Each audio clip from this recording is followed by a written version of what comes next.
Hello, and welcome to this month's bonus episode, Coffee and Cocktail. My name is Kacey Shap, and I'll be your guest host. In this episode, we'll be trying something a bit different by putting Dr. Ann Wan in the hot seat. Dr. Ann Wan, thank you for joining us on your show, Coffee and Cocktails. Thanks for having me on my show. It's a pleasure. So I wanted to start with the reason why I'm dying to interview you, because you and I have been in the process of talking about, your launching a creative consulting / tutoring business. And creativity is such a priceless commodity, especially in this ever-changing market space. So I wanted to just kind of pick your brain and learn more about, how are you fashioning your consultancy based on your experience at the oldest and the best university in the world, Oxford University? So in this episode, we will be exploring the following themes. What is creativity? How do we become comfortable in the unknown? And my dogs are kind of like... That's okay. We all have dogs. Dogs, children, colds. We're good. Exactly. You're doing great. Yeah, thank you. It's my first time. We're always nervous when it's our first. Yeah, that's always me too. Oh man. And then why should you be BFF with the gatekeepers? And finally, why do academics make the best creative practitioners for businesses? So as per usual, we'll start off by having you tell us what you're drinking for the show and a little bit about yourself. Dr. Ann Wan, you start. Yes. So I am having water. It's always my drink of choice, which means I always need the restroom, but at least I'm awake. Yeah. I had my coffee and my tea earlier. So now I'm having water. May swish into wine later. You never know. So yeah. Nice. Yeah, I'm having coffee. I know. I'm curious what? It's like 8 hours ahead, aren't you? A bit ahead of me. Or behind me. You're behind me. Yeah, behind. Yeah. Mm-hmm. We're the most Western of the Western culture societies with the hours. Yeah. So I'm curious, why do British love tea so much? Or is it more popular than coffee? Yeah, it is more popular than coffee. So, I don't know the history. I'd have to get my husband up here, but I think a lot of it comes down to the tea trade industry. It was at the West Indian Trade Company, I think is what it was called. Yeah. Boston. So that always gets me going. When you'd have these anti-immigrant so-and-sos, go back to where you came from. I'm like, yeah, well, they'll just bring their tea and they'll take it back with them too. So, there's a lot of influence, obviously, from Southeast Asia, and it just got incorporated into the culture. And I think in the U.S., we embraced more of the Italian side of drinking, with coffee being the go-to.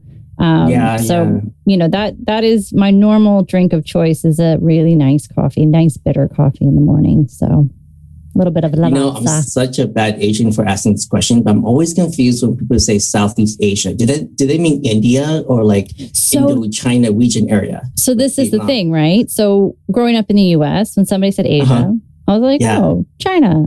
I'm so naive. China or Korea or wherever, right? And then I moved to the UK and I'd say Asian. They're like, oh, from Pakistan. I'm like, I'm sorry. So they will say, oh, you mean East Asian. I'm like, we're going to go that far?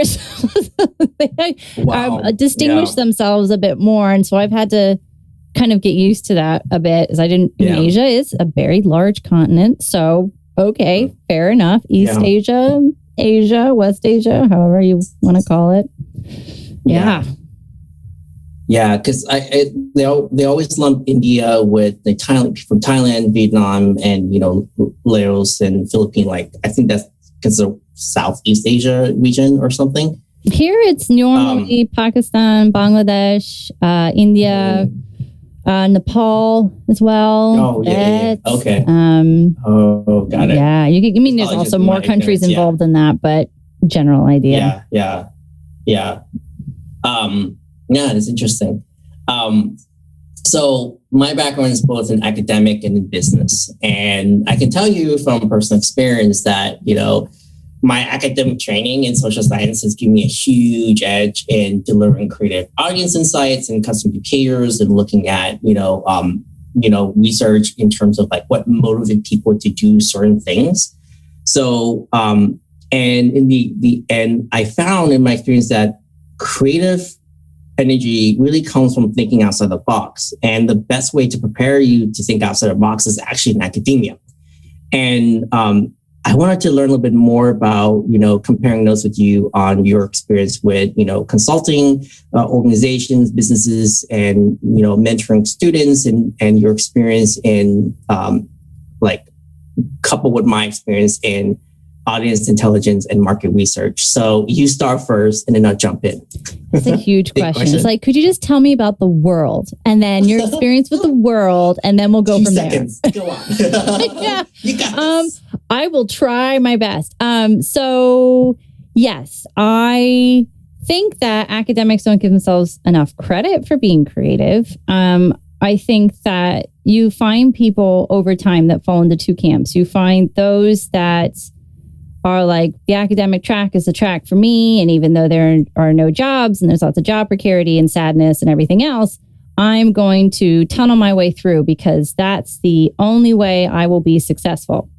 Mm-hmm. And then you have that other branch that's also quite broad who maybe wanted to go into academia, but they have familial responsibilities. They don't want to be nomadic, whatever. They want a pension and everything else. And they've had to go, okay, what now? So I fall into the what now category where I went into academia. I wanted to be a lecturer. My background's in education. I love teaching. I think it's probably one of the most rewarding jobs on earth. But, I was under this assumption that I get my doctorate and I would work my way towards some permanent post. And before people start giggling, I did believe that. And it's because I didn't know. And it's because nobody talked. Academia, as much as people try to say otherwise, is a pyramid scheme. And it is a pyramid scheme. And it is one of those where we pay a lot of money, time, and effort with the idea that if we work hard, we will get those jobs. And what happens is we find ourselves in excessive amounts of debt and there are no jobs. And when you find yourself in a situation where you're out of lots and lots of money, you don't want to just say, well, I'm giving up, right? Because you don't want to be called a quitter. But again, I think COVID, I think the crisis in 2008, a myriad of other reasons, we've had to start making some really tough decisions. And I have... Hashtag choices. I've had to start thinking about what does that look like? So to tie into your thing about creativity, I've had to be creative. And what I've realized is that, and we talked about this earlier, about how as academics, to create something like a PhD or even a master's thesis, you're having to create something new out of thin air. And you're looking at all the work that's ever been created on Earth at the moment to date, or at least you're trying to, and you have to create something different. And that takes a lot of creativity. How much has been done on this project? What could I do that's different? How could I stand out? How could I put together, a substantial piece of work? Yes, it's hard. Yes, it's exhausting. But that ability to think beyond and to think differently than others is a huge asset. So, if you look at those skill sets, it helps to realize that we're more than just what we think we're expected to be. So, yes, we might have wanted to get that academic career that doesn't exist, but maybe there's something else out there I hadn't considered that might be possible, that might even be just as rewarding, if not more so, hopefully. So how can I use that creative mindset, that open-mindedness in order to make that possible, or at least try to make that possible? Wow. Yeah. I feel like sometimes the open-mindedness is kind of, not to get like Freudian, but letting go of your ego and kind of like really dive deep and like really pivot, because a lot of times doing the PhD process is like, get it done. That's your ultimate thing. And actually, that's a really good driver for looking creatively. And your dog agrees. Your dog's like, absolutely. Yeah. She she's growled. And I'm going to kill the postman. And each other. Yeah, of course. The most inconvenient time. I guess because I always thought I was going to marry rich, handsome men and have lots of babies, so I didn't have to worry about the finances until finally when I graduated. Yeah, of course. I want to be a MILF. Dr. MILF. Dr. MILF. And when I graduated, it was like, oh shoot, I just moved to LA, and LA is so expensive to live. It's horrible. Beautiful city, but so expensive. So it's like, I need to find a job that I'm remotely interested, because I love learning about people, but that I could tolerate. And I found a job in e-commerce, working for cars.com and looking at audience insights. I'm like, oh my gosh, it's people. I just study people, and and that's my foray into the business world. And I it's so weird. I can see what you're saying about being a pyramid scheme, and I totally agree with it, because I'm going to be indebted for life. But at the same time, if I have to redo, I would do the same thing too, because the education that I got, I can see huge competitive advantage. It's a privilege. I think that's the thing. It's a privilege and an honor. Right. And that's what I want to make clear is I wouldn't trade my doctor for anything to be able to say that I have that. And I think that is an amazing thing to have. I just think that it's a shame that a lot of tough lessons are learned as a consequence of that. And it's like anything, you take the good with the bad, right? Yeah. So it's being prepared for what the bad might look like that can maybe help you in your decision making. And I don't think I was fully aware. I made a choice to be naive about that, and that was my own fault. And so I'm having to learn from that. And, that's a big reason that I established the podcast in the first place, is I didn't want other people to feel naive. I wanted them to know that there was a safe place where they could learn about these things in private and not be judged for it, Yeah. Okay. So in our previous conversation, you mentioned that Oxford was literally pivotal in helping you kind of harness your creativity the way they taught you. So what are the Oxford tutorials, and why has this method of teaching been so effective in training countless global leaders, including yourself, in being creative? Yeah. So the Oxford tutorial system, it's actually not something that I wasn't a student in, and I actually went in having to teach it, and I'd never actually, I wasn't a bachelor student at Oxford. So I was coming in from the top down, so to speak. But what I learned about this system that was so effective, and it's something that Oxford and Cambridge should be very, very proud of, is that they really try to focus on the individual. And I think it's one of those situations where students, in my mind, are really getting their money's worth. Where, you have a lot of universities that, it's not necessarily a right or a wrong, but it's very easy to get lost, is what I'm trying to say. It's very easy to become a number rather than a person. And the thing about the Oxford tutorial system, which Cambridge also has their own version of that, is they create these either 1-to-1 or up to 1-to-3, what they call tutorials, where students are given weekly essay assignments and a set of reading. So when I was doing anthropology tutorials and I was working with students in the humanities and social sciences, and they were bachelor students, they would have a writing prompt that they would be given the week before.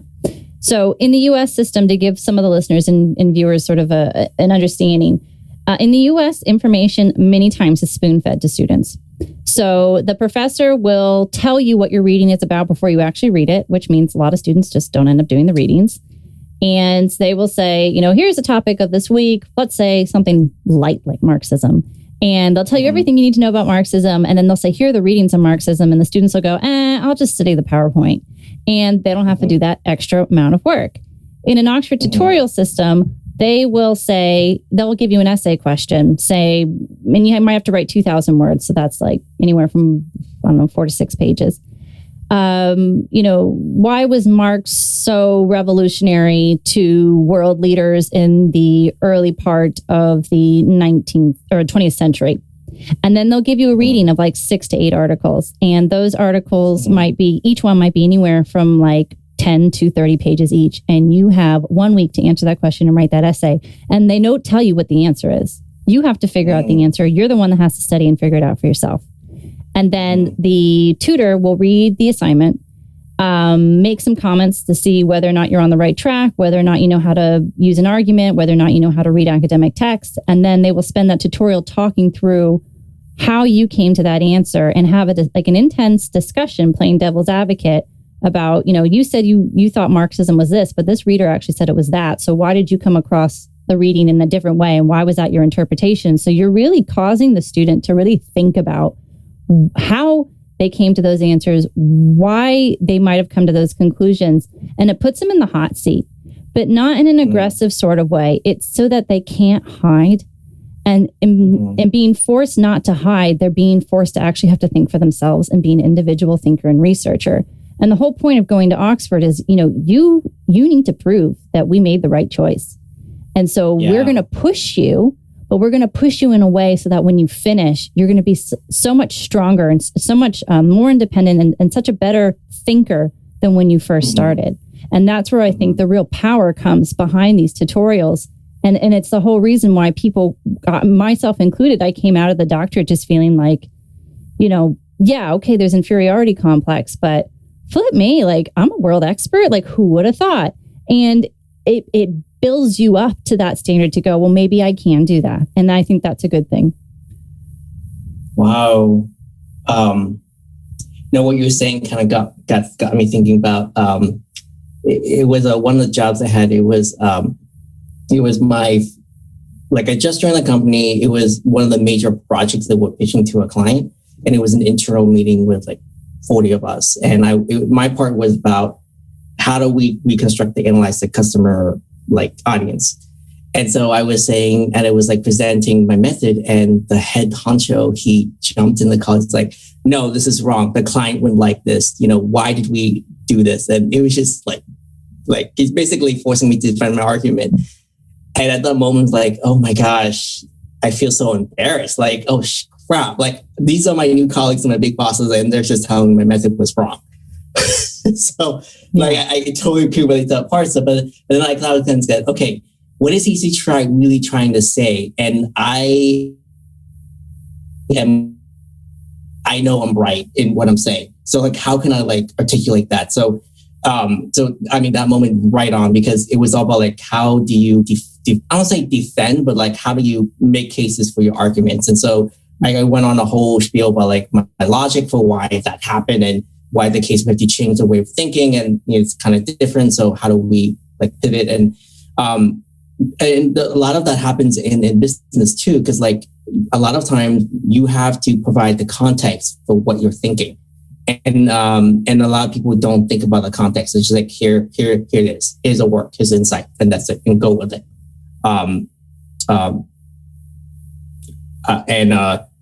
That's interesting.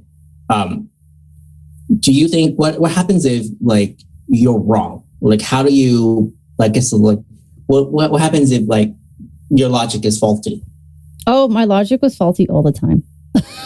I mean, my supervisor, if we step out from the tutorials and we just talk about the doctoral program, there was no hand holding. It's like, oh, you want my hand? Oops, sorry, I didn't catch you. Have fun on the fall down. So, my supervisor's classic line, and I could tease him about it later, but at the time I was sobbing my eyes out, I'd be working my tail off on some assignment, and then I'd send it to him, and he'd turn it back. He'd return it to me, and he'd go, I just have a few comments, which is, by the way, British speak for, I have ripped your paper apart. So he'd say, I just have a few comments. And then you'd open it up and it'd just be bleeding red. Just like, oh my God, covered in red marks. So and I'm like, a few. Oh, yeah. And I ended up having to sit my supervisor down at one point. And I said to him, like, look, I come from a no nonsense background. What you say, you get what you get. So if you think it's garbage, tell me this isn't going to work, but don't tell me I have a few comments. Few, according to the dictionary, means 2 or 3, and you've written like 200 or 300 comments. Yeah. And it was, but I think it was a learning curve for both of us, is that I needed him to be blunt, but it was because I was sick of these surprises. And I think in a roundabout sort of way, it meant that he and I became more like equals rather than it being a boss subordinate relationship. Yeah. But it took a long time. And I think through that process, you know, it was hard. It was really, really hard. But, you know, I wouldn't have had the confidence at some point to basically put my foot down and say, you know, this isn't working. Not that you're a bad person, but like, I'm going to need you to word it differently and be more upfront with me. Otherwise, we're just going to keep butting heads when we don't want to butt heads. And I genuinely think our relationship was much, much, much better because of that. Well, it sounded like what you did when you established a boundary for what's okay and not okay. And for you, being blunt is a value that you cared. And I guess for your bosses, they're trying to be more delicate.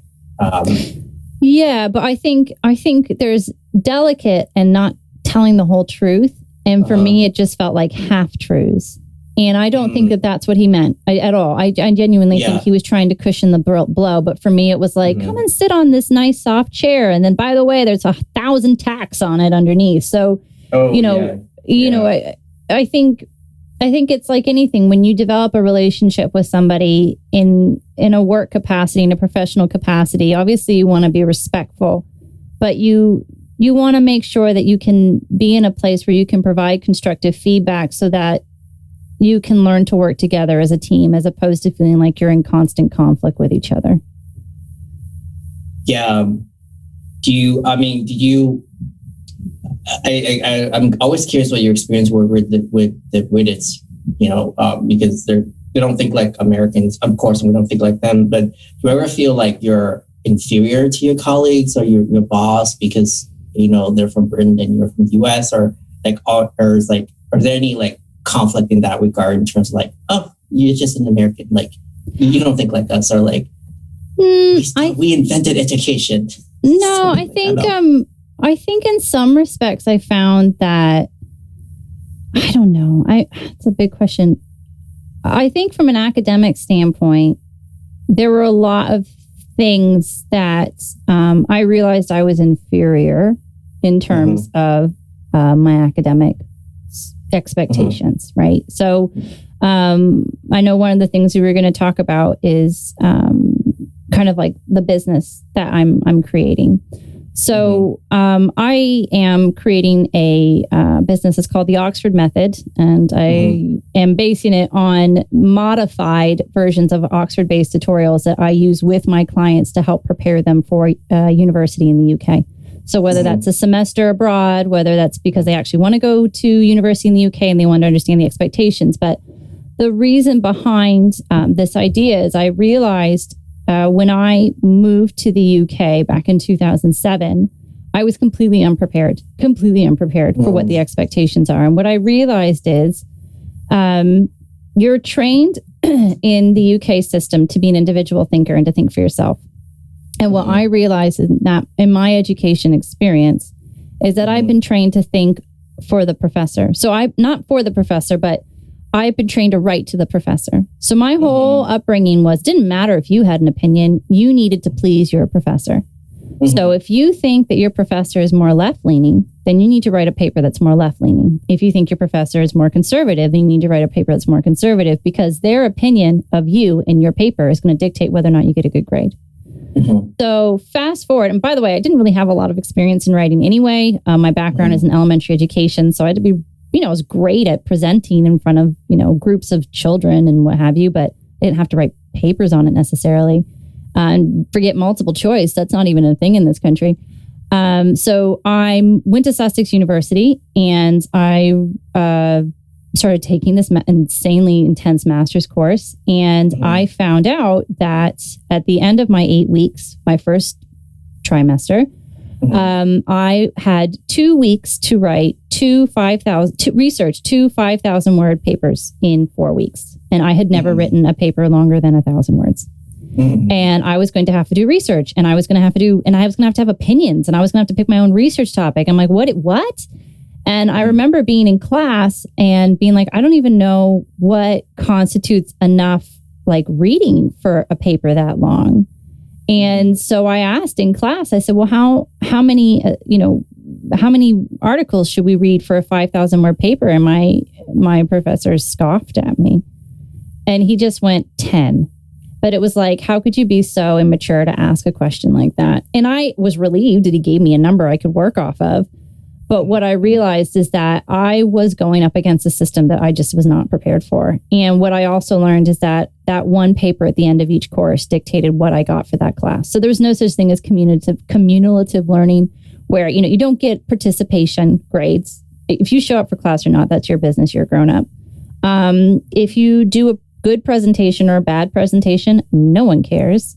All that matters is that you figure out what your essay assignment is for that one class, and whatever you get on that one paper assignment, that dictates your grade for that class. And that blew my mind. I had no idea. Yeah. So I struggled. That was a really hard year for me. And I know I talked to you about this before, but I'd always found that if I was under, if I had, SATs were always really tough for me because I don't do well on time tests. Doesn't mean I don't do well on tests. I just don't do well on tests I'm not prepared for that have a time clock associated with it. So this to me was like that, but for an entire year, having to write a 20,000 word essay, having a supervisor that was gone. So I just had to figure out how to do it on my own. And that was miserable and horrible. And anyway, getting through the doctoral program, teaching other American students or international students who I realized were also struggling because there was no preparation for the program. And what I realized is it, getting into a place like Oxford or any UK university is the easy bit. It's surviving and getting through to the finish line. That's the hard bit. And I kept thinking, wouldn't it be really nice if there was a program available to anyone where they could take a program that's modified for their needs and their skill level and their interests, where I can work them through the process and say, okay, let's have, I'm going to give you a weekly assignment, but instead of 2,000 words like you would at Oxford, it might be 1,000. And I might give you a smaller reading list and we can sort of work our way up to what the expectations would be if you were at a UK university and what that would look like, so that when they get into that institution, they feel more prepared as opposed to going in and basically dealing with massive culture shock. So in your opinion, what would you say are like the biggest key tenets for creativity? Key tenets for creativity. I think open-mindedness is a really big one. And I think having to be humble as well, because you can have a lot of really great ideas and many of them just don't work out the way that you want them to. And that doesn't mean that they weren't useful, but it might not be the right timing. It might be the right might not be the right market. Might be that there's a pandemic, So, I would say being humble, open-mindedness, and also being willing to keep your eyes and ears open for things you might not have considered otherwise. That thing about importance of pivoting and knowing when to pivot, right? Yeah. If something's not working and you can't really quite figure out why it's not working because so-and-so did it and it seemed to work for them. And then somebody says, well, have you thought about this? And you're like, well, no. And you try it and maybe it works. It's like, oh, maybe I should pivot. There's an idea. Yeah. So your idea is fascinating, and I think you're heading towards the business aspect. How would you apply your method to, let's say, an organization's like having an issue with creativity, or just like trying to like pivot or move or change direction? Like, how have you used that approach? So I'm used to doing this with students at the moment. So my pivoting, when I was trying to figure out what my market looked like, at least initially for the Oxford method, I initially wanted to pitch this to international programs at universities. And because I'd studied in the international study abroad industry, I'd been a tutor, I'd been a lecturer, I'd also been a student. And that was a market I felt very, very comfortable with. But in speaking to a dean at Kent State, who I know, she had advised me that maybe I might want to pivot my market to individuals who are a bit younger. And I said, like, how young? And she said, I think high school. And I was like, okay, why do you think high school? And she says, well, because parents have the money. So they want to make sure that they invest in the best possible education for their kids. And, once you get to college, it's like you're in, right? So why would I spend extra money on stuff when I'm here? Whereas the high school, kids are trying to figure out what would be a good fit for them. They may or may not have considered international studies as a consideration. I know definitely in, places like Korea and stuff, they have specific high schools deliberately for Korean students who want to go to school in the West. So that's another market that I'm considering as well. And if you know of any, hey, feel free to write me directly. But the point is that parents are willing to invest if they think the investment makes sense.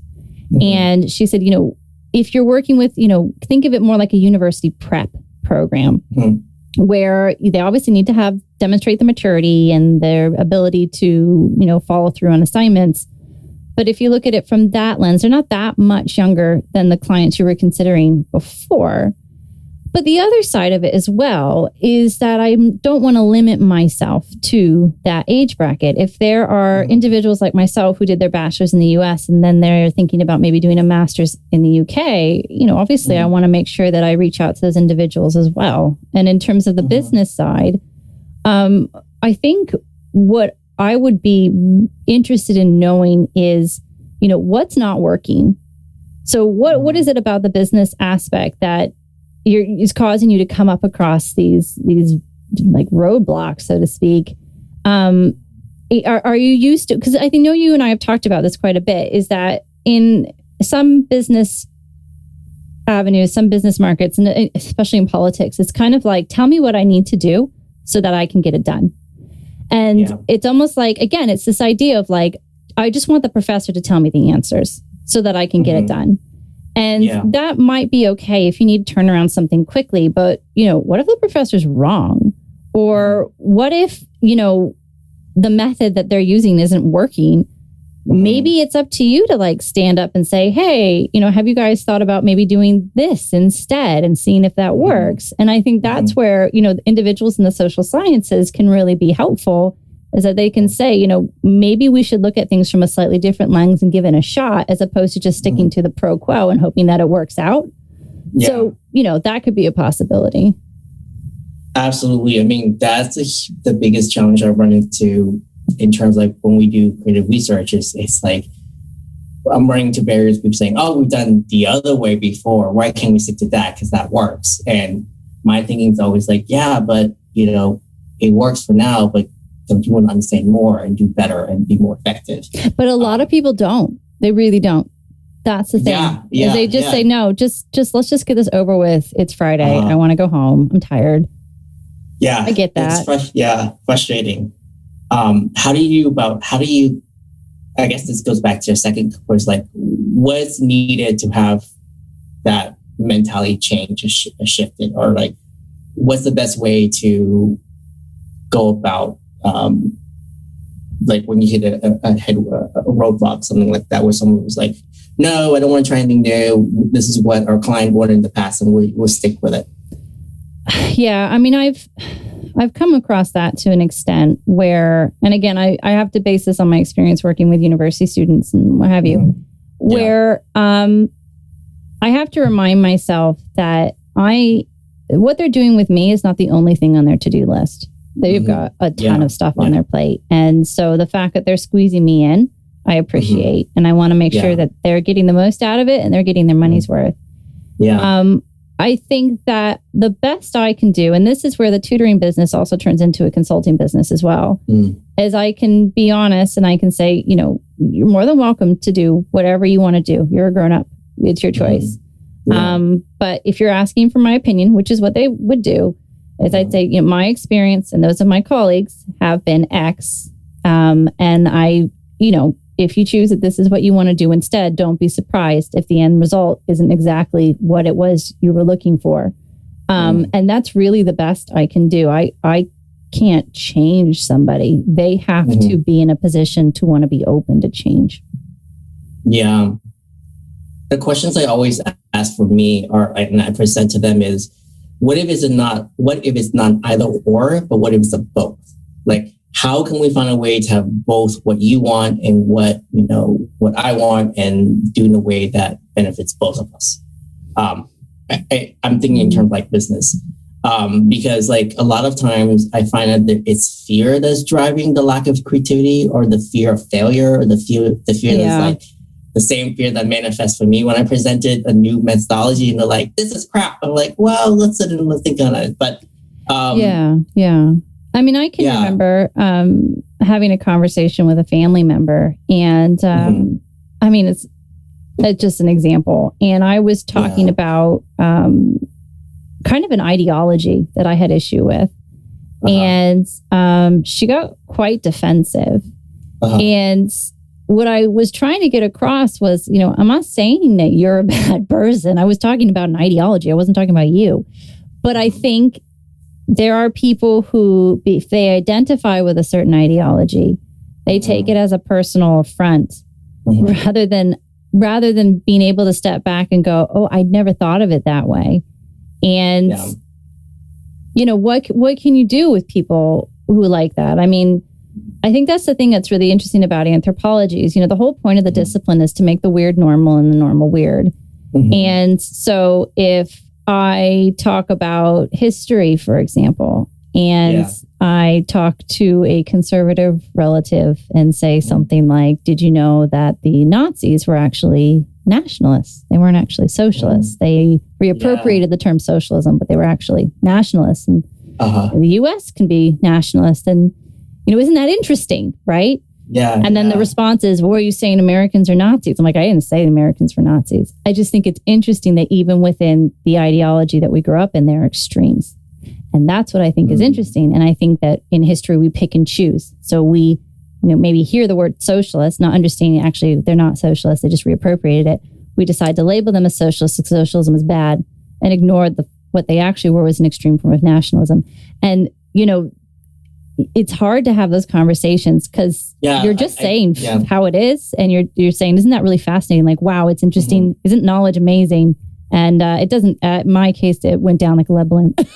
It went down really badly. And I have to be careful. So I have to pick and choose. This is the importance, right, of knowing your audience. In this case, it was a relative. I should have known better, but whatever. But being careful, making sure that you think it through, that you howl at the door, that you know what I mean, that you really gauge your people skills, because at the end of the day, you want to make sure that it's a successful sale and not one where you end up putting your foot in your mouth, So, I mean, that is such a great point, because I guess what you're saying is data and facts are one aspect of creativity. And the other aspect is understanding your audience. Because a lot of times you can, I've run this a lot too, you can tell them what the data is showing, but if they don't believe it, or they'll have their own opinion, they're just like, no, this is wrong. I know better. So it's the tendency is to say, oh, this is truth. This, because it's truth, this is it. But the better approach is saying, this is what we're finding. What is your perspective? How are we merging? Tell me more about your problems. This will solve your underlying issues. But God, that's so many questions I want to ask. It's just running all over the place. But what makes your approach distinct from an anthropologist's perspective? Because I bet there's a lot of people working in creativity. And how has anthropology the practice of anthropology inform the way you think about creativity and the way you work with your clients? I think it's definitely allowed me to embrace being a devil's advocate. And I love that. I really, really love that. I love pushing the envelope for the purposes of getting people to think beyond their comfort zone. I think that is such an invaluable skill, and it's an invaluable thing to have, as a person. So one of the things I really enjoy doing with clients is they might come to me with a problem, or we might talk about a particular assignment. If I'm not doing tutorials with them, I might be helping them with their own paper assignments, for example. And I'll say things like, you're telling me this and that's really interesting, but the thing that's coming into my mind is a completely different image than what I think you're trying to say. And I'm just wondering if there are ways in which we could work on rewording that so that the image you're trying to convey is the same image that's popping into my mind. So that's a very mellow way of doing that, obviously. But I can remember, and I know I've talked about this in previous episodes. I taught a podcast episode on neo-paganism and, not podcast episode, sorry, maybe in the future, a tutorial on neo-paganism. And I was really nervous about teaching this tutorial because there's a lot of taboos associated with it. And I was teaching it as a religion concept and as assignment. And it was always just assumed in a lot of anthropology departments in the UK. It's unless it's, Buddhism or kind of more of the mainstream religions, it's kind of looked down upon. And my thinking was, well, why is it looked down upon? Maybe we should talk about why it's being looked down upon. So I worked with my students on this, and I think some of them really liked it. One student really didn't like it. And I think you're going to win some, you're not going to win others. But what I wanted to talk about was, why do you think this movement has become interesting in modern society? Something that maybe was seen as sort of fairy tale material has taken on a very strong political angle. Wow. And I want to understand, and it's really taken root in the feminist movement as well.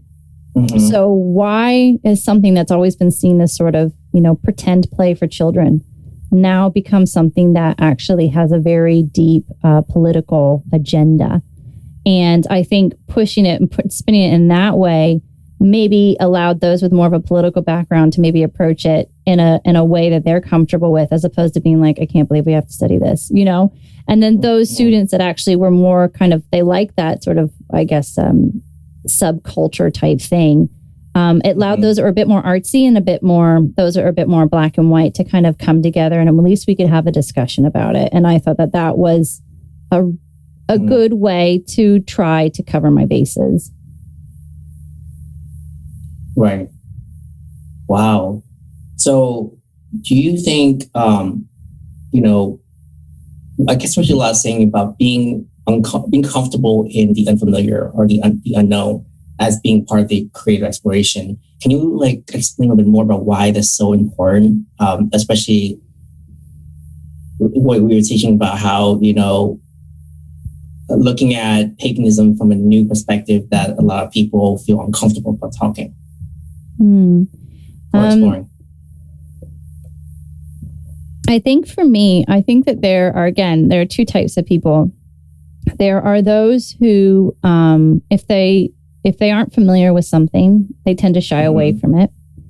And then there are those people, if they're not familiar with something, it's almost like a magnet. It's like, I got to figure out why this is different, right? Why this makes me a bit curious. And I've always found that I fit more in that other camp. So I'll give you an example. Some years ago, I was talking to another academic, and you and I grew up in the same area, so you're going to get this. But my neighbors were from Iran. So, in Northern Virginia, there's a massive, I think it's got the second highest concentration of Muslim expats in the U.S. And so, our church shared a parking lot with a mosque across the street. And when I saw a woman with a hijab when I was little, I just figured those were her Sunday clothes. I was like, my Sunday clothes are a little cute dress and yours are, that. And that's cool, right? My brain just didn't go beyond that. And then we went to lunch. That was the extent of it. So anyway, I was talking to this woman about, going to this wedding that my neighbors had, and they had a dancer who came out who had candles on her head. And I was joking about how my dad didn't know what to do because he didn't like the idea of having to put money in this woman's underpants, basically. And I was laughing at my dad being uncomfortable, right? But he wants to be respectful and he doesn't know what to do. And I remember her response, and she turned to me and she goes, I'm so glad that you were able to get out of your comfort zone. And I was like, what? My comfort zone? This is where I grew up. I grew up in a area where this is what? And it just made me realize that she was drawing assumptions of me based on how I look, based on how I sounded, which everybody goes through that. I'm not anything special, but it irritated me. And I think it breeds into this whole thing that, and I hope I'm not going off on too much of a tangent, that we all make assumptions of each other and we all assume certain things based on appearance or whatever. And, that happens. So how do we try to kind of deal with that? And even if it's irritating, and just go, I mean, I hope I'm not sidetracking too much. I mean, can you remind me of your question? Because I feel like I'm going off on a little bit of a tangent. I think you are, but you're going back to the beginning, which is like, it makes sense because the assumption uncomfortableness builds on our preconceived idea of what is normal and not normal. But like, what was your question? Because I want to get back into that. Something about being comfortable with the unknown, and like, how can you process the creative side from being uncomfortable? Yeah. So I guess the thing, right? So it's like I was irritated, and then I thought, okay, well, how can I learn from that experience, right? So I had to apply that to my own work. It's like, just because I have a client that comes up to me and says that, whatever it is they want to learn, I can't just assume their background if I don't know them. So I think that's what I was trying to get back to, is like, I need to give it time for them to tell me a bit more about themselves so that I don't fall into that trap of making assumptions, so that I can then create a program that allows them to feel like they're expanding and growing, as opposed to just assuming, well, they wouldn't know anything about that because they're from name your place. Because then I'm just as bad as that woman who assumes something about me, Yeah. No, that's totally true. We do make a lot of assumptions on each other and on ourselves. Because I do remember growing up in Northern Virginia, we were surrounded with lots of diversity. And for me, that's super comfortable. And it was like, of course we need more people. It's being more normal. I think that my first experience being uncomfortable was in college, my parents moved down to North Florida because I went to college in Florida. And when I was visiting them, I realized that I was literally the only Asian person like walking about. And, because my parents are white, they adopted me. So for me, being in a predominantly white community is fine, but when I have a lot of different group and ethnicity, I always felt like we're all like the same. But I didn't realize my Asianness until I actually visited North Florida at the time, where there was like predominantly like 90% white, and like basically no Asians, or very few Hispanics at the time, and it felt really, really uncomfortable. Yeah. But it's interesting you said, because when I first moved to the UK, I mean, I'm white as a ghost. Like, me and the sun are not friends. I tried. It's just never going to happen. And I moved to Southern England, was like Whitey McWhiteville. And I remember it was like, everyone was named Mary or John. It's just like this giant. And I felt like, look at me, right? Like, I felt like very aware how I looked. And I told my friend, I called her up, I was joking. I was like, you know what? You're right. We really do all look the same. It was just like, there was just the samey. And don't get me wrong, they were nice. It was just, come on, it's like, mix it up a bit. It just seemed like, just weird. I don't know. Yeah, I know, right? I guess my question for you is, what do you do if you're stuck, or you work with people who are not, they don't want to go to the uncomfortableness, like they don't want to go in that creative, they want to stick with what they're known. And like, how do you basically partner with them to do like a win-win strategy, or like, how do you connect with them on that level? Yeah, I try to find out. So I'm very client-centered in the work that I do. So I deliberately want clients to sign up for free consultations. And I always say, like, if you want to talk to me, please arrange a consultation first, because I want to know a bit about you. And then I can decide whether I think this is a good fit. Because if they come up to me and say that, they thought Mussolini was a hero, I'll say, I don't think this is going to work. But if they say, I might be wrong, it's like, okay, well, maybe we could. I don't know if we're going to work. But, point is, I want to see what their background's like. I want to see what their expectations are. And I can tell pretty early on whether it's going to be a good fit. I think one of the things I've learned about the tutoring industry, at least from the West perspective, and I think in the East is quite different, from what I understand, little bits and bobs so far, is that in the West, when it comes to tutoring, people want to get, they want to pay less for a whole lot more. So tutoring is one of those things where they just want to get it one and done. And a thing like what I'm offering, which is an actual program where you've got to, pay in advance because it's a program and it's a lot of hours being put into this. Yeah. You're able to weed out those who really see the value in the work that you do between those that are more into the one and done category.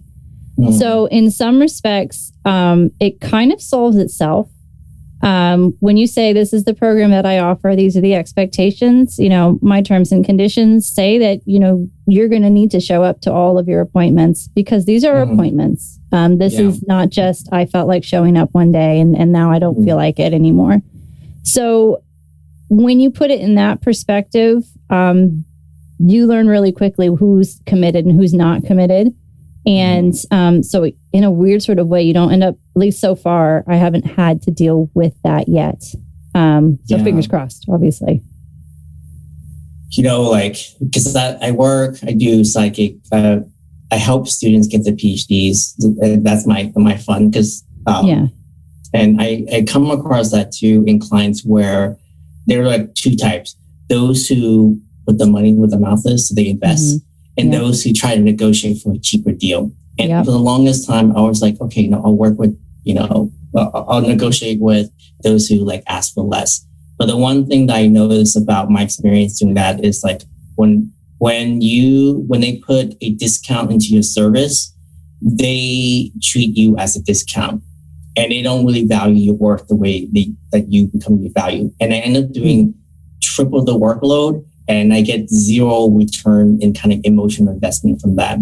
So I've learned, I don't know about your experience when you're consulting too, but with my experience, people who ask for discount, I automatically say, no, I'm sorry, I'm walking away because it mentally, it doesn't really nourish me in helping because I do this because I love it. And I just getting their experience and, helping them go through the process, it kind of makes the process fun for me. But it goes back to how people value the worth of the effort through money. And I think money plays a huge part in the way they think how much they want to invest in it.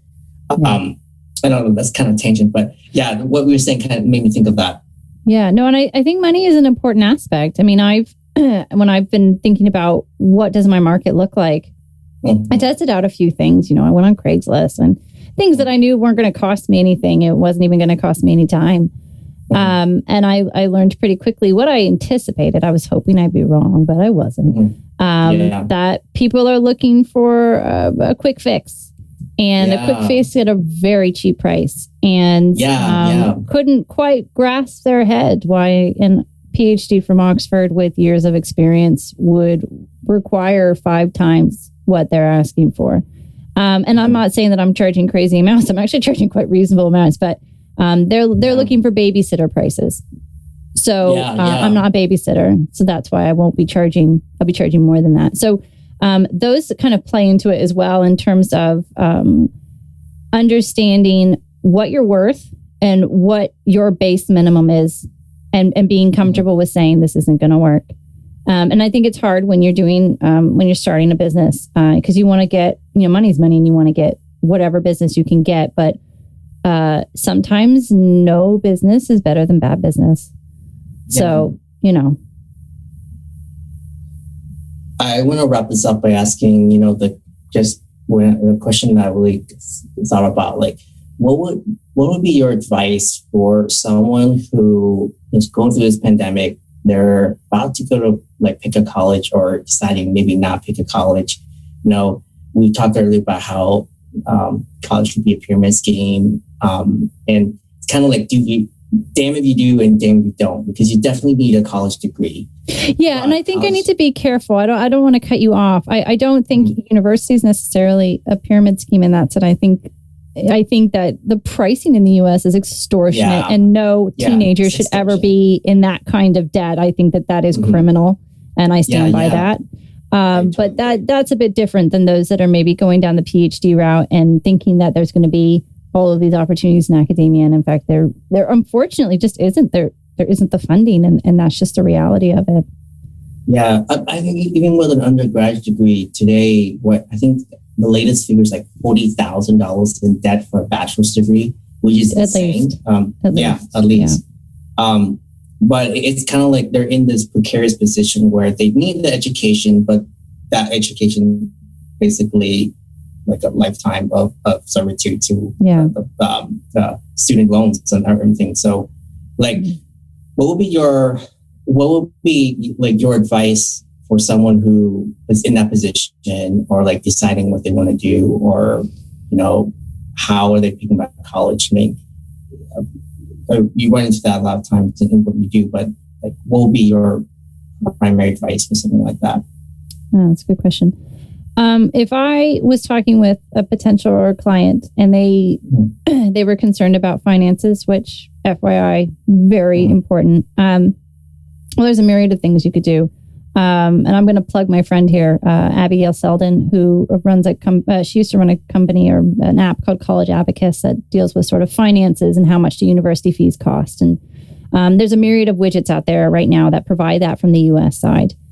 But if you are really, really in a crunch and you're not sure how you're going to be able to pursue that degree that you want without ending up in a position where financially you feel like you're going to be in trouble,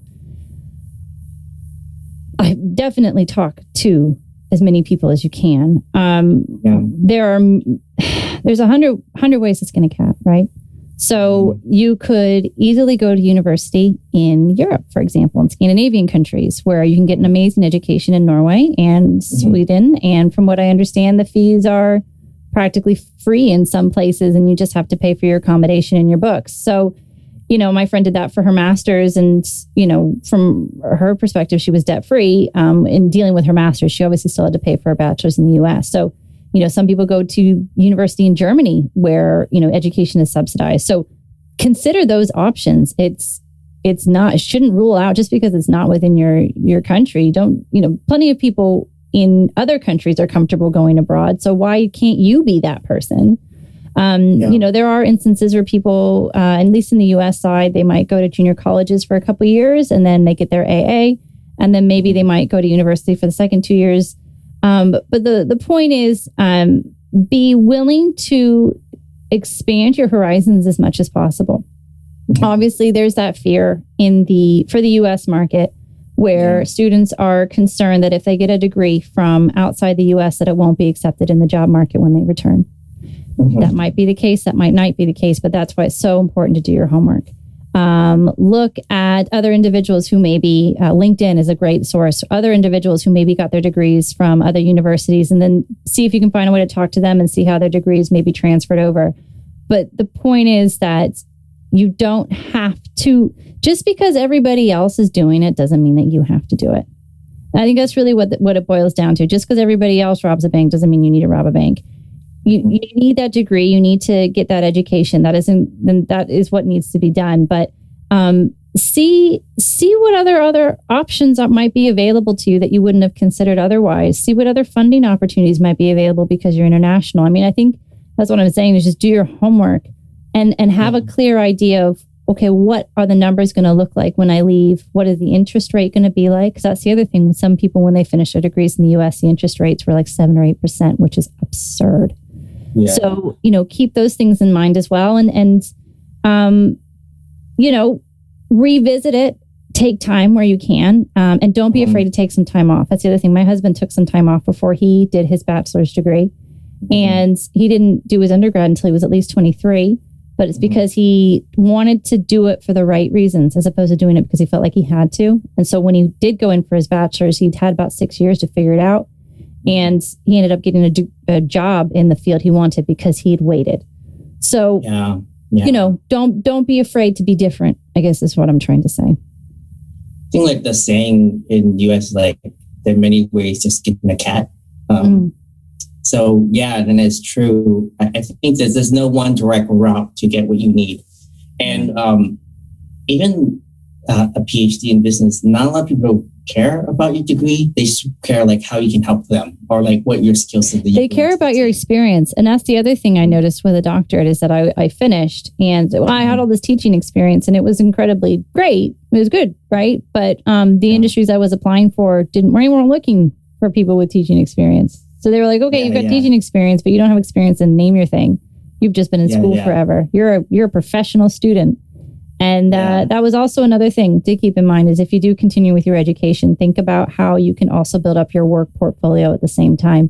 Because when you leave, the last thing you want is to come across as a professional student. You actually want to come across as a professional who also has all these additional qualifications as well. Yeah, absolutely. And the way I pivot from mine is using research to help them understand, like, to like validate what I'm saying this is actually statistically sound because X, Y, Z, and this is from my experience. And they're always like, oh, okay, yeah, that makes sense when you're saying it. So, like I still a huge believer in using education and the experience in business because, like it really taught me to think differently. And I can totally see how it has kind of leveraged me in terms of creativity. But I think the closing point is I feel like in the end, like doesn't really matter where you're going. We're going towards the same place anyway. Like you can make lots of left turns, but in the end, you're gonna get there. As long as it's not a circle, like an endless circle. That would be pretty miserable. Right. Yeah. I mean, did you ever thought when you were a kid, I was kind of things like, what am I going to do with my life? What's going to happen? I was going to be a mermaid. And I was also going to be an artist. I'd be like a mermaid artist. I was going to be a teacher. That was the thing. I was in fourth grade. I really wanted to be a teacher. And I think I've definitely stuck with that in some fashion. Definitely not the way I thought. My daughter wants to be a doctor. And I'm like, go for it. It's much more mature than my choices. So. She's already getting head start. Oh yeah, she's got her little jacket she wears, and she takes her temperature, and that's so cute. That's so great. Having good dreams. Yeah, well, why not? And practical ones, as opposed to wanting to be the Little Mermaid. Do you have any influence in that? I wonder. We've been calling her Dr. Emily. Oh, it's Dr. Emily. Oh, yeah. Yeah, we feel really sad. She goes, Mommy, you need a plaster. I'm like, I need a Band-Aid. No, Mommy, you don't need a Band-Aid. You need a plaster. I'm like, whatever. Oh, my God, that's so cute. Yeah. Well, that's it from us at Coffee and Cocktails with your guest host, Dr. Kacey Shap. I'd like to thank Dr. Juan for indulging me this afternoon, and additional information on today's topic will be available in the show notes. And if you are watching this on YouTube, please feel free to hit the subscribe button and leave a comment in the box below. If you enjoy the show, feel free to support this podcast by becoming a patron, where for little as €1 per month, you can get or £1 per month. Yeah. Oh, just kidding. Or $1. No, just kidding. Oh my gosh. I saw the pounds and I was like, euros. £1 per month, you can get early access to episodes as well as live bonus episodes and much, much more. It's a contribution like yours that help our team to keep the show going. So otherwise, that's it for now. And thanks for listening and have a great week.